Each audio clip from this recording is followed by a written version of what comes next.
10 најбогати криминалци во светот на сите времења. Не е ни чудо што криминалната активност може да плати многу повеќе од која било законска работа. И покрај тоа што многу земји преземаат значајни решенија за елиминирање на нелегалната активност, ние живееме во средина каде што таа продолжува да расте. Многу поединци влегуваат во криминалната заедница бидејќи таа нуди бројни предности. Трговијата со луѓе, шверцот со дрога, трговијата со оружје и разни други бизниси носат многу пари за овие лица. Многу од најозлогласените престапници во историјата собрале огромно богатство, но некои се уште во затвор. Има поединци широм светот кои стекнале доволно богатство од криминалниот свет за да создадат своји војски. Како што можете да претпоставите, во оваа листа ќе зборуваме за првите 10 најбогати криминалци во светот. 10. Френк Лукас. Френк Лукас бил шверцер на дрога од Соединетите држави кој оперирал во Харлем кон крајот на 60-тите и 70-тите години. Лукас е роден во Америка на 9 септември 1930 година. Тој беше познат по тоа што ги заобиколи посредниците во трговијата со дрога и купуваше дрога директно од неговиот извор од Златниот триаголник во Југоисточна Азија, како што е прикажано во долгометражниот филм Американски гангстер, кој наведува елементи од неговиот живот. Лукас се пофалил дека увезувал дрога користејќи ги ковчезите на починатите американски војници. За време на неговиот живот Лукас се проценува дека продавал хероин во вредност од $1 милион дневно. Покрај огромната понуда на ликвидни средства, вклучително и хероин, тој почина во Њу Џерси на 30 мај 2019 година на 88 годишна возраст. 9. Ал Капоне. Алфонсо Габриел Капоне, познат како Скарфејс, бил американски гангстер и трговец, кој стана познат како коосновач и шеф на бандата Чикаго за време на периодот на забрана. На 33 годишна возраст неговото 7 годишно владење како наркобос заврши кога беше осуден на затвор. Ал Капоне е роден во Бруклин, Њујорк во јануари 1899 година. Ал Капоне почина на 25 јануари 1947 година на 47 годишна возраст, откако доживеа мозочен удар и доживеа срцев удар. Во моментот на неговата смрт, нето вредноста на Ал Капоне беше околу $100 милиони. 8. Џозеф Патрик Кенеди, сениор. Џозеф Патрик Кенеди постариот беше познат бизнисмен, инвеститор и законодавец во Соединетите држави. Кенеди е роден во Источен Бостон со политичка позадина. Како финансиска размена и трговец со стоки, тој собра огромно богатство, кое подоцна го реинвестира во недвижен имот и во различни компаниски сектори низ Америка. Џозеф Кенеди е тој што заработил богатство продавајќи алкохолни пијалоци. Со продажбата на пијалоци во забранетите зони во земјата, тој собра богатство од над $400 милиони и покрај фактот дека алкохолот во моментот бил забранет, тој можел да заработи многу пари со вложување во многу други работи и ресурси. 7. Хоакин Ел Чапо Гузман. Хоакин Архивалдо Гузман Лоера, попознат како Ел Чапо. Поради неговата висина од 5 стапки, Ел Чапо е мексикански наркобос и поранешен водач на картелот Синалоа. Картелот Синалоа е меѓународен криминален синдикат. Ел Чапо на широко се смета за најмоќниот шверцер на дрога во светот.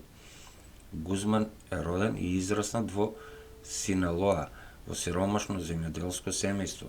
За време на раната зрелост тој се вклучил во трговија со наркотици, помагајќи му на својот татко да поседува марихуана за локалните дилери. До крајот на 1970-тите години Гузман соработуваше со Хектор Луис Палма Салазар, еден од најмоćните наркобосови во земјата. Тој му помогнал на Салазар во заговорите за шверц на кокаин низ Синалоа и во Соединетите држави. Во средината на 1980-тите години тој ја надгледуваше логистиката за Мигел Анхел Феликс Галардо, еден од најмоćните наркобосови во земјата, но по апсењето на Галардо во 1988 година Гузман формираше свој картел. Тој произведувал кокаин, хероин и марихуана. Гузман имаше нето богатство од 1 милијарда долари. Под 6. Гризелда Бланко. Гризелда Бланко Рестрепо, уште една жена помеѓу најбогатите криминалци, најпозната како црната вдовица ширум светот. Таа беше колумбијски крал на дрогата од Меделен картел и водач на трговија со дрога и криминалот со кокаин во Мајами во 2000 година. Таа беше одговорна за околу 2000 убиства за време на шверц на дрога од Колумбија во Њујорк, Мајами и Калифорнија. На 3 септември 2012 година таа беше застрелана и убиена на 69 годишна возраст. Бланко беше една од најбогатите и најопасните жени во светот, како и најуспешниот наркобос во светот. Таа е првата жена милиардер, осуденик во светот, која со железна рака ја води својата компанија за трговија со кокаин од повеќе милиарди долари и станува една од најопасните луѓе во историјата. Таа има процената нето вредност од над 2 милиарди долари. 5. Давуд Ибрахим. Давуд Ибрахим Каскар е индиски крал на подземјето и наркобос кој избегал за да не биде фатен. Роден е на 26 декември 1955 година во Донгри, Индија. Давуд Ибрахим раководи со повиците на индискиот синдикат за организиран криминал Д Компани, која е основана во Мумбај во 1970-тите години. Давуд се бара за тероризам, убиства, изнуда, тргување со наркотици и голем број други прекршоци. Во 2003 година Индија и Америка го прогласија за глобален терорист. Исто така му беше одредена награда од 25 милиони американски долари за неговата глава, за неговата наводна вмешаност во бомбашките напади во Бомбај во 1993 година.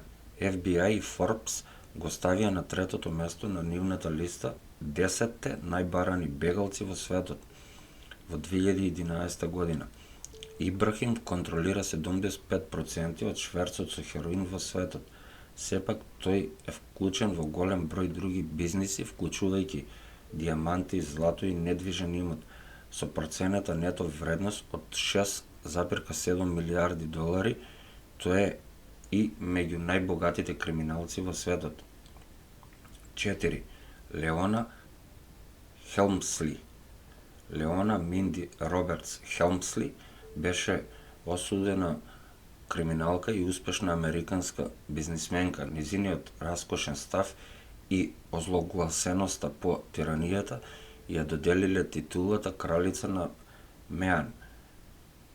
Хелмсли беше прогласена за виновна на 30 август по едно обвинение за заговор за измама на САД, 3 обвиненија за избегнување данок, 3 точки за поднесување лажни лични даночни пријави, 16 точки од обвинението за помагање при поднесување лажни корпоративни и партнерски даночни пријави и 10 точки за кражба на пошта.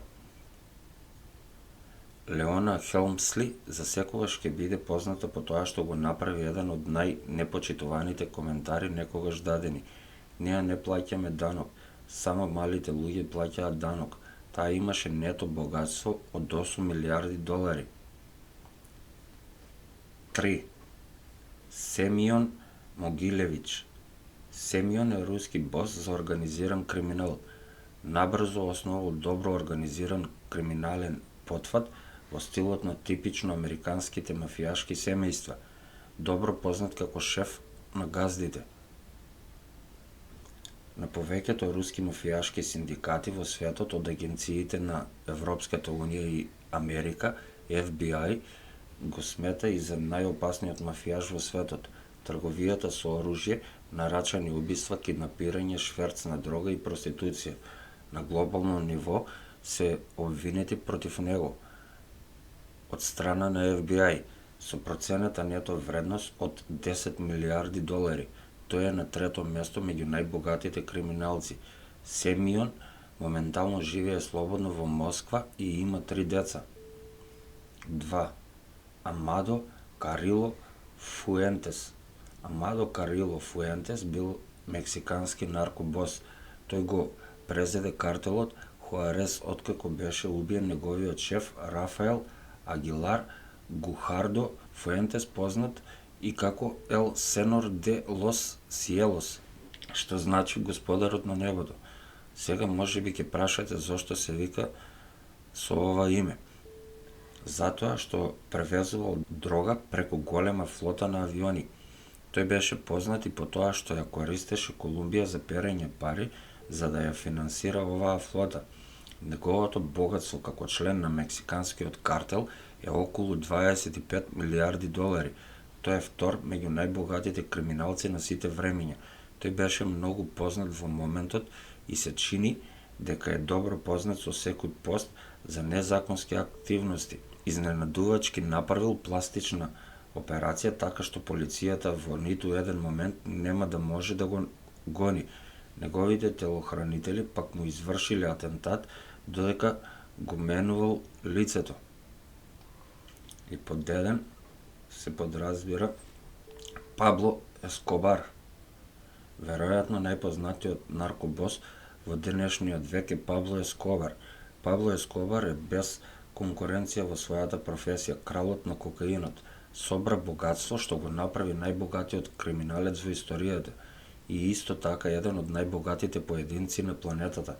Неколку години тој имаше речиси монопол над трговијата со дрога во Америка. Неговата империја е без конкуренција во литературата, а кога се чита наглас, речиси изгледа измислена. Секој месец неговата организација внесуваше од 70 до 80 тони кокаин во Америка. Сочинуваат 80% од сумата на земјата, како и стотици тони во земјите во секој регион, освен Антарктикот. Како резултат на ова, тој заработуваше 420 милиони долари неделно. Богатството на Пабло му даде многу моќ, така тој би можел да потикнува политичари или да ги убие, ако одбијат да го примат неговиот подкуп. Ескобар го рангираше седмото место на најбогат човек во светот според магазинот Forbes со нето богатство над 30 милиарди долари. По неговото бегство од колумбиски затвор во 1993 година, Ескобар беше екзекутиран од колумбиските сили со американска помош. И еден заклучок. Никој не би рекол дека криминалот може да му обезбеди многу богатство на осуденикот, но последиците се многу поразителни. Мнозинството од криминалците наведени погоре, се уште некои од нив се наоѓаат во затвор. Иако некои веќе умреле, бидејќи криминалниот сектор вреди милиарди долари, тој привлекува голем број поединци од целата планета. Постојат различни објаснувања дека поединците сакаат да работат во системот на кривични права. Недостигот на образование, бездомништвото, социјалниот притисок и желбата да се биде богат се некои од најистакнатите фактори. Само образованието има способност да го промени мислењето на луѓето. Затоа е толку суштинско. Криминалците собираат огромни пари, но крајниот резултат е смрт или затвор.